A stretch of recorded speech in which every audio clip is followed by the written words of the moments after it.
अरे भाग्यवान, मेरे जूते कहाँ रखे हैं? मुझे बाहर जाने में देर हो रही है। तभी मालती कमरे में आती है। ये रहे आपकी जूते। मैं इन्हें साफ करने के लिए ले गई थी।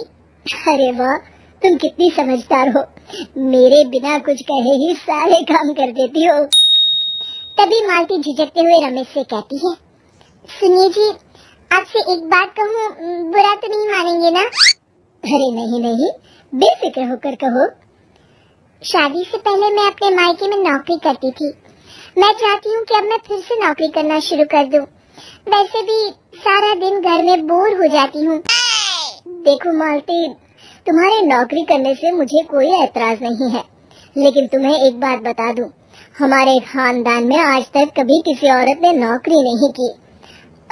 फिर भी एक बार तुम माँ से पूछ कर देखो, अगर वो तुम्हें नौकरी करने की इजाजत दे देती है तो अच्छी बात है। रमेश वहाँ से चला जाता है। फिर उसी शाम मालती अपनी सास के पैर दबा रही होती है। तभी उसकी सास मालती से कहती है, अरे क्या बात है बहू, आज तो ठीक तरह से मेरे पैर नहीं दबा रही। किसी ख्याल में खोई पड़ी है क्या? मैं भी तो जानूं आखिर बात क्या है। दरअसल वो माँ जी। अरे हाँ हाँ बोलो, इतना सोच क्यों रही हो? माँ जी, अगर आप बुरा न माने तो मैं नौकरी करना चाहती हूँ। घर के काम करने के बाद मेरे पास काफी वक्त बच जाता है। मालती की ये बात सुनकर उसकी सास गुस्से में कहती है, अरे बहू, तेरी तबीयत तो ठीक है ना? आज ये कैसी बहकी बातें कर रही है? भला हमारे खानदान में आज तक कभी किसी औरत ने नौकरी की है जो तू नौकरी करने की बात कर रही है? अरे बहू, तू क्या रिश्तेदारी में हमारी नाक कटाना चाहती है?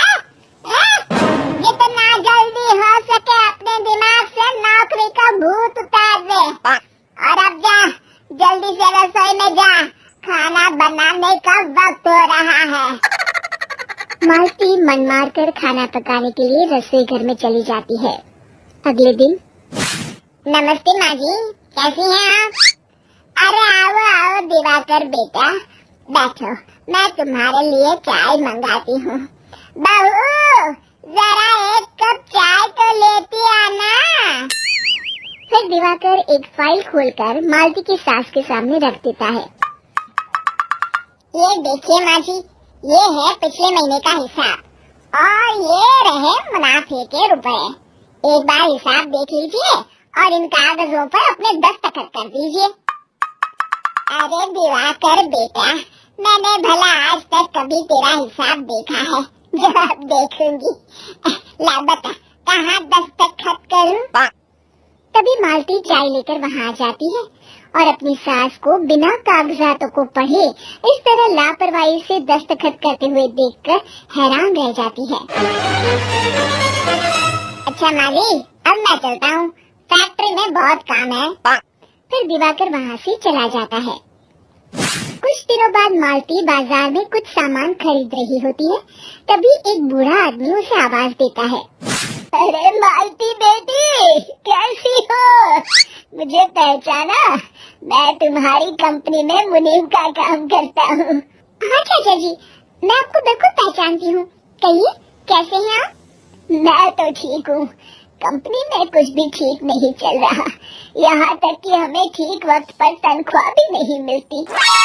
ये आप क्या कह रहे हैं? अब क्या बताऊँ, आप लोग तो कभी हिसाब किताब देखने दफ्तर आते नहीं। मेरी मानो तो एक बार आप लोग दफ्तर आकर सारा हिसाब किताब देख लो, आपको असलियत पता चल जाएगी।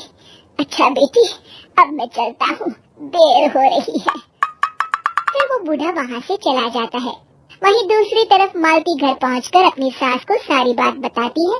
तभी वहाँ रमेश भी आ जाता है, लेकिन मालती की सास मालती की किसी भी बात पर विश्वास नहीं करती। तभी रमेश कहता है, अरे माँ, बिना आग के कभी धुआं नहीं उठता। जब मालती इतना कह रही है तो हमें एक बार दफ्तर चलकर देख लेना चाहिए। वैसे भी हम लोग काफी दिन से अपने दफ्तर नहीं गए हैं। इस तरह किसी एक आदमी के भरोसे काम छोड़ना मुझे भी ठीक नहीं लगता। अगले दिन वे सभी अपने दफ्तर पहुंचते हैं और सीधे दिवाकर के कैबिन में जाते हैं। अचानक सबको एक साथ देखकर दिवाकर चौंक जाता है। अरे माँ जी, आप सब लोग अचानक यहाँ कैसे आ गए? अगर कुछ काम था तो मुझे एक फोन कर दिया होता, मैं आपके घर आ जाता। तभी मालती की सास कहती है, अरे दिवाकर बेटा, आज मैं हिसाब देखने दफ्तर आई हूँ, जरा मुझे पिछले 6 महीनों का हिसाब दिखाना तो बेटा। दिवाकर घबराते हुए हिसाब की फाइल मालती की सास को देता है। मालती की सास फाइल लेकर मालती को देती है और कहती है, ले बहू, देख ले हिसाब। मालती फाइल को बड़े गौर से देखती है और अगले ही पल उसे सारी गड़बड़ी समझ में आ जाती है। वो अपनी सास से कहती है, माँ जी, मुनीम चाचा बिल्कुल सही कह रहे थे। हमारी कंपनी में पिछले 6 महीनों में जितना मुनाफा हुआ है, हमें उसका आधा पैसा भी नहीं मिला। यूँ समझ लीजिए कि 1 रुपये में सिर्फ चवन्नी ही हमारे हाथों में आई है। मालती की बातें सुनकर मालती की सास गुस्से से दिवाकर को पूछती है, क्यों दिवाकर, मेरी बहू जो कह रही है वो सच है? दिवाकर समझ जाता है आज उसका भांडा फूट चुका है। वो गिड़गिड़ाते हुए कहता है, मुझे माफ कर दीजिए माँ जी, मैं पैसों के लालच में अंधा हो गया था। अरे वाह दिवाकर, तू तो एक नंबर का चोर निकला। इतने दिनों से मैं तुझ पर आंख बंद करके भरोसा करती रही और तू मुझे ही चुना लगाता रहा। अभी के अभी निकल यहाँ से और दोबारा अपनी शक्ल मत दिखाना। दिवाकर वहाँ से भाग जाता है। मालती की सास मालती को शाबाशी देते हुए कहती है, बहू, आज मैं समझ गई कि पढ़ाई लिखाई हमारी जिंदगी में कितनी जरूरी है। मैं बहुत किस्मत वाली हूँ जो मुझे तुझ जैसी बहू मिली है। शिक्षा, पढ़ाई लिखाई का इस्तेमाल सही जगह करके हम दुनिया में बहुत कुछ बदल सकते हैं। ऐसी और कार्टून वीडियो के लिए लाइक और सब्सक्राइब करें और बेल आइकन को ऑल पर करना ना भूलें।